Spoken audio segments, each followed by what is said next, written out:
welcome back to my YouTube channel. So for today on Just Travels, we are featuring a beautiful group of islands located in the southern part of Palawan, the Balabac Group of Islands. So basically guys, itong Balabac is, ang pinakamalapit talagang entry point dito is yung Puerto Princesa International Airport. So kailangan natin mag-ride ng plane from Manila International Airport papunta sa PPS. From PPS, meron naman kailangan tayong i-take na 6-hour land travel papunta naman sa Buliluyan Port sa may Padarasa, Palawan. And then from Buliluyan Port ay 2-hour boat ride naman para makapunta finally sa Balabac mainland. So kung mapapansin nyo guys, isang araw halos buong travel yan. So ginawa namin is nag-book kami prior sa gabi para madaling araw kami babiyahe para kinabukasan ng umaga is nag-arrive kami sa may Buliluyan Port. So ito, day 1, start na ng day 1 namin. From Buliluyan Port, punta na kami dun sa unang island, yung Punta Sebaring Island. Yung tour pala namin ay nagkakahalaga ng 10,000 pesos bawat isa, pero kailangan minimum kayo ng 10 sa inyong grupo. So, basically guys, itong tour namin is kinuha namin sa isang mismong local na taga Balabac mismo. Si Kuya Aying, na yung contact number niya is ilalagay ko sa description box below. So, 10,000 nyo guys, kasama na dun yung round trip airport transfer from Puerto Princesa International Airport hanggang sa mismong Balabac mainland. Kasama na rin dito yung accommodations and entrance fees sa mga islang pupuntahan nyo. And also, yung only food na grabe naman, sobrang sarap talaga kasi ang iaayin sa inyo ay crabs and lobsters. O diba, san ka pa? Sulit na sulit para sa magandang paraisong ito.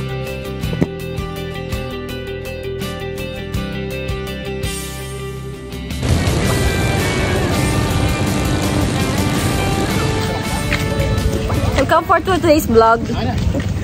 Na kaming onok. O, kasama ko.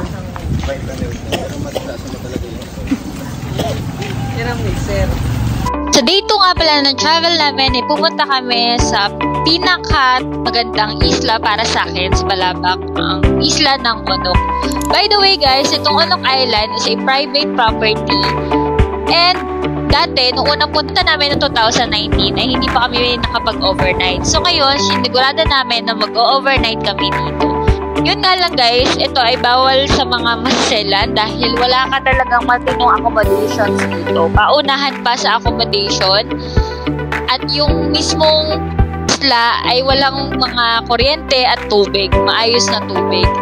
So dito, mag-pitch ka lang ng tent para sa iyong accommodation and yung sa tubig alat din yung ipapaligo mo. Medyo hindi rin maayos pa yung palikuran nila.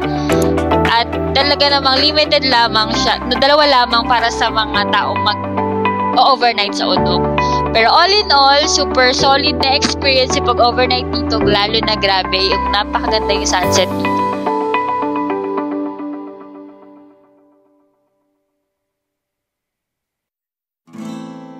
Tulimang paligid, may tumawag sa palapag. Tinanong kung okay lang ako, sabay abot ng baso, may naghihintay.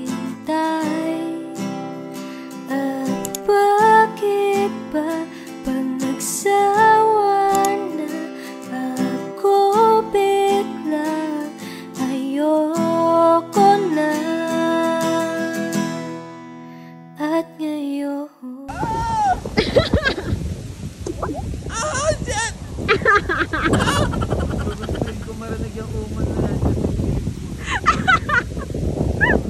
Dito kami ngayon para kumuha ng buko.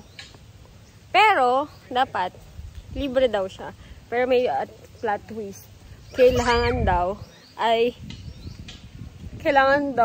kami yung aakyat. So, ito pa yung mga kasama ko. Let's see. Let's see. Kiki! Sign! Everybody agrees. Lalakad na kami ngayon. Ang aming asyenda. Everybody, let's go! Okay, Google. Oh, ayan. Uy, ba't ka tumulong?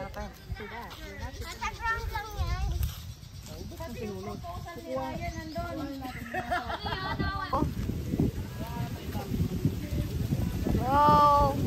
Ayan ako na sila, 1 down na eh.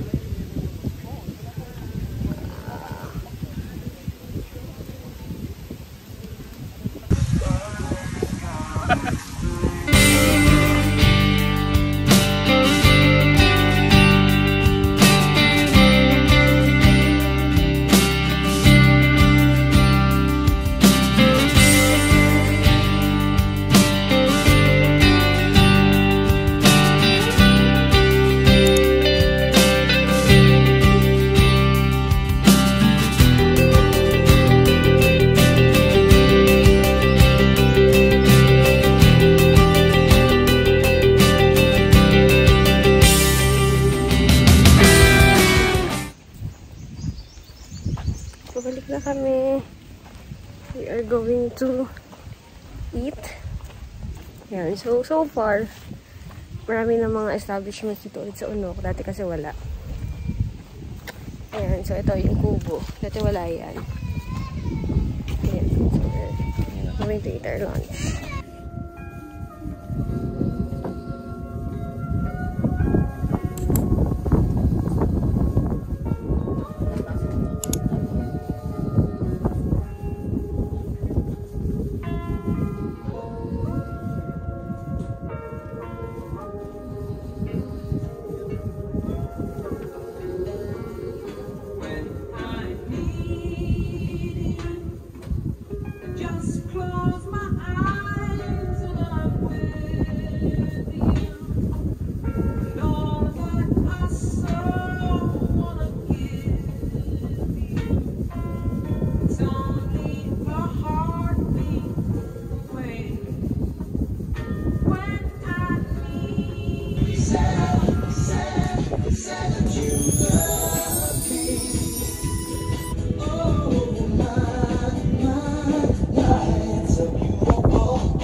Few reminders pala from this trip, guys, and tips.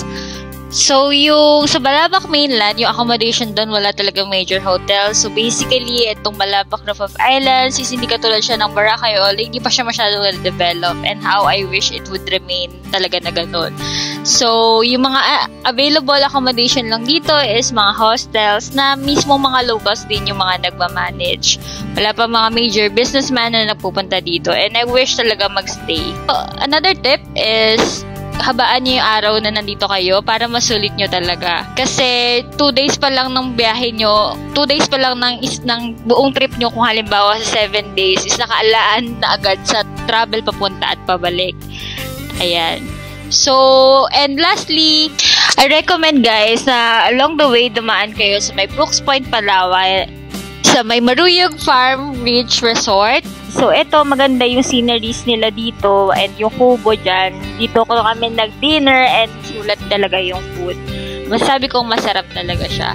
So, that's it for Balabac, Palawan vlog. And see you guys for our next travel trip here in Jess Travel. So, don't forget to like, share, and subscribe. And if you have further questions, please feel free to comment down below. Thank you guys. Bye. Till our next vlog.